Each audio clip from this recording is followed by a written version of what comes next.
Ukrainian grandads train with wooden guns to stop Russia invasion as Putin ally boasts war will be over in 48 hours.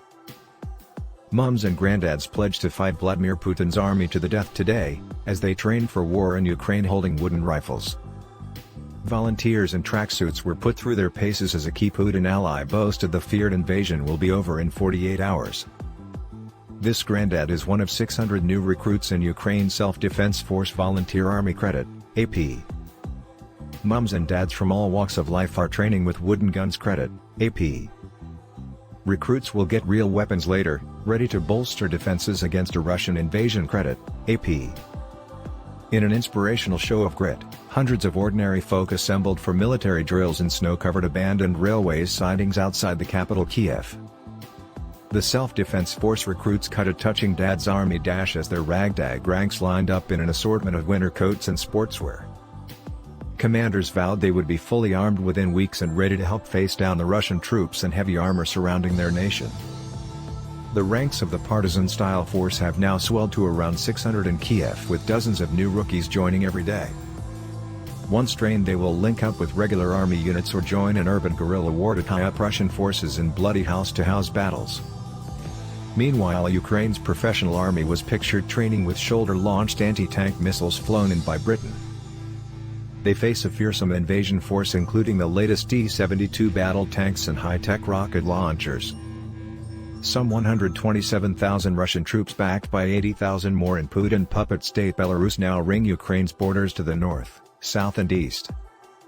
Fears of an imminent invasion ramped up further today amid reports that Russia was now shipping supplies of life-saving combat medicines and blood to forward positions. Boris Johnson is set to visit the region and will speak to Putin on the phone in an effort to make him pull back from the brink. But a close Kremlin insider today blamed the West for the looming bloodshed, and predicted Russia will sweep away all resistance inside 2 days. Media tycoon Konstantin Malafeyev said, "Open military conflict between Russia and Ukraine cannot be a war, or, at least, a long-term war, because the difference in military potential is so big that there can be only an operation for forcing the peace. It will take 48 hours maximum, and we cannot talk about different fronts." He also claimed that Ukraine was under the sway of US and British Anglo-Saxon secret services. "The invasion has already happened," he said. "American and British special services already are Ukrainian territory. We know that Canadian special forces have arrived in Ukraine. Therefore we can expect provocations on the border with DPR, rebel-held Donetsk People's Republic, and LPR, Luhansk People's Republic. Let's see if their masters will be ready to make peace without shedding the blood of Ukrainians and Russians, or they will drag the Ukrainians into this crazy and suicidal conflict." Kiev has previously warned Russian special forces have entered the east of Ukraine to attempt false flag attacks. Analysts fear Putin will use these as a pretext for war, claiming he is defending ethnic Russians. Also today, a senior Moscow MP encouraged residents of the rebel-controlled Donbas region to join the Russian army. It was taken as another signal the Kremlin is trying to annex the territories, after it granted 500,000 passports to people in eastern Ukraine. Russia insists it has no plans to invade and the huge military buildup is part of joint exercises with Belarus. A battle group of 20 warships has also sailed into the Black Sea to Ukraine's south as part of separate war games. Joe Biden has said he is ready to move thousands of U.S. troops to Ukraine's western borders in a show of force. The Pentagon's top general, chairman of the Joint Chiefs of Staff Mark Milley, said the troop buildup is the biggest since the Cold War.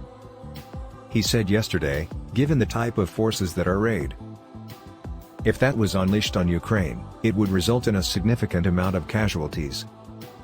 You can imagine what that might look like in dense urban areas, along roads, and so on and so forth." NATO allies have threatened severe economic sanctions against Russia's leaders. Ukrainian soldiers train with MLA anti-tank missiles supplied by the UK credit, AP. Ukrainian artillery units train with 2 A-65 Masta B howitzers and anti-aircraft guns credit, Reuters. Ukrainian cavalry inspect tanks ready to defend the country against an invasion credit, Reuters. More Russian warships have sailed into the Black Sea amid fears of all-out war credit, East to West. Putin's forces fire field guns in drills in southern Russia credit, EPA. A fearsome invasion force is lined up near the border, including D-72 tanks. Credit, Getty.